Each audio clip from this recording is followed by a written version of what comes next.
자, 안녕하세요. 안녕하세요. 자, 정신간호 강의하고 있는 김현입니다.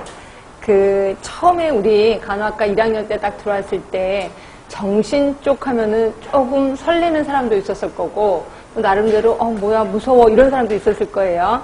근데 실습하다 보면 여전히 무섭다라고 느끼는 사람이 있는가 하면, 이거 괜찮은데, 나랑 필이 맞는데, 라고 느끼시는 분도 있을 거예요. 그래서 저 같은 경우도 실습을 하면서 정신간호 괜찮은데 나랑 좀 필이 맞는데 라고 느꼈거든요. 그래서 이제 정신간호를 되게 재미있게 공부했었던 기억이 나는데, 그래서 제가 우리 정신과 관련된 일에는 정신 전문 간호사가 있고 정신 전문 간호사 아실 거예요. 그 다음에 또 하나가 정신 보건 간호사라고 있어요. 처음 들어보신 분들도 있을 거예요. 정신 전문 간호사는 이거 취득하기 되게 어렵죠. 그죠? 그래서 그 전에 3년 이상 경력이 있어야 되고, 3년 이상 경력이 있어야 되고, 그 다음에 2년 정도, 2년 이상의 그 과정을 거쳐야 돼. 그리고 시험도 봐야 돼요. 시험도 1차 시험이 있고, 2차 시험이 있고, 그래서 시험도 보고, 그리고 이것도 역시 60% 이상이면 이걸 따게 돼 있거든요. 그래서 이런 경우는 정말 힘들 거예요. 그런데 비해서 정신보건 간호사는 자, 경력, 일단 여기서는 1급이 있고 2급이 있습니다. 1급, 2급.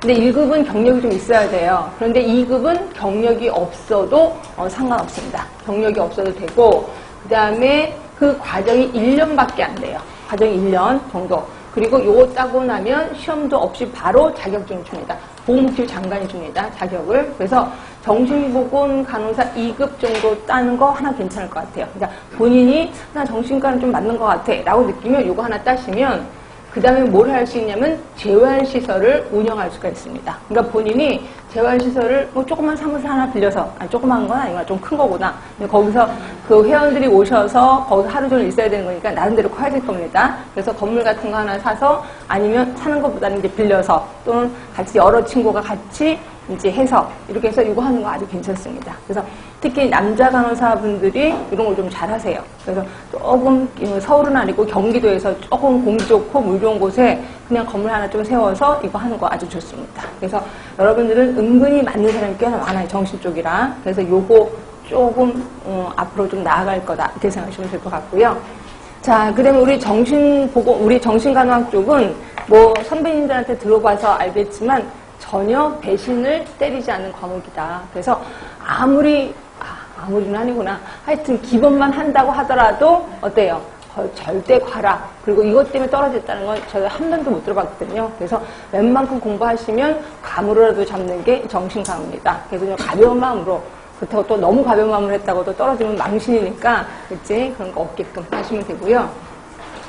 문제도 보시면, 그냥 솔직히 말해서 정신간호 같은 경우는 어렵게 나오면 진짜 어렵게 나와요. 근데 어렵게 나오면 다들 떨어질 것 같아서 좀 쉽게 냅니다. 그래서 보시면 대부분 개념 문제가 한 3문제 정도 나오고요. 그 다음에 치료적 의사소통 있어요. 그래서 그 환자를 만나기 전, 만나고 나서, 만난 뒤에, 헤어질 때 어떻게 해야 된다. 이런 치료적 의사소통에 대해서 한 2문제 정도.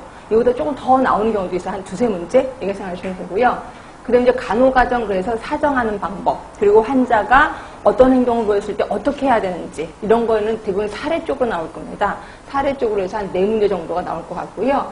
그 다음에 이제 조현병, 그리고 불안, 또 기분장애, 우울증, 조울증 얘기하는 거겠죠?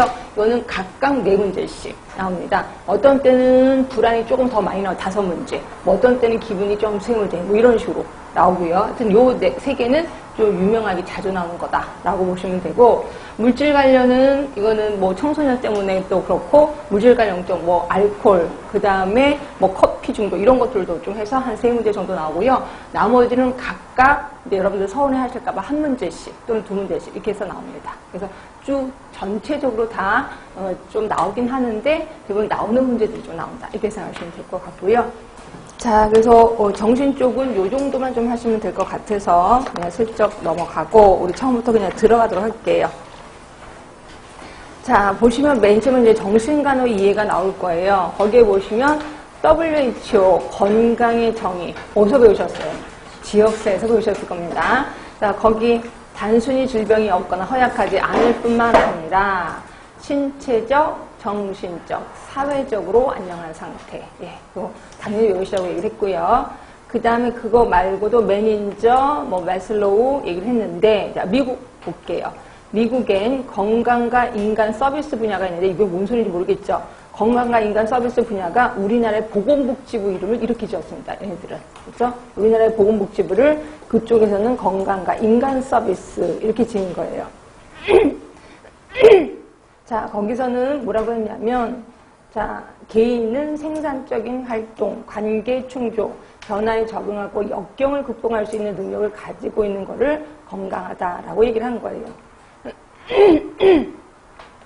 큰일 나네. 처음부터 이런 목소리가. 자, 5번입니다.